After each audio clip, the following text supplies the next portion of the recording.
спел он блестяще, конечно. И это сразу на весь Союз. Все схватились. Такая популярная была Сивнет. Алихан, конечно. Да, ну, все-таки он проникся, да. Он пел так, как я хотел.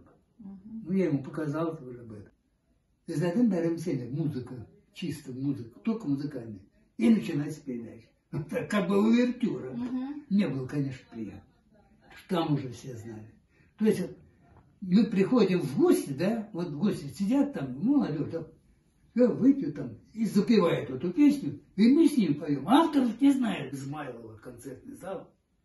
Люди все записывали на этот магнитофончик такие. И так, и прямо к метро шли, да? Ну, мы тоже где-то здесь шли, ничего не было. И пели, и слушали, понимаешь, записывали все.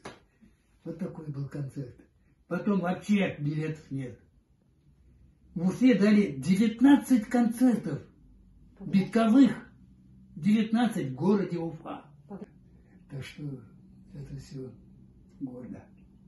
У меня сплошная лирика.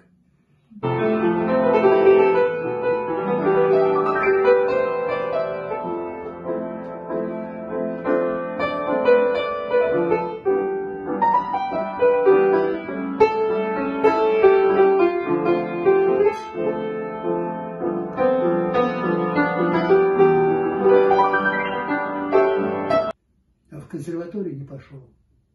Понимаете? Вот, Миш, вот единственное это. Понимаете?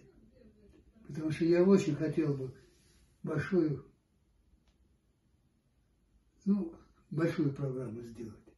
Я имею в виду, может, концерт с оркестром фортепиано или скрипичный там, как пошло бы. Этого ничего не получилось.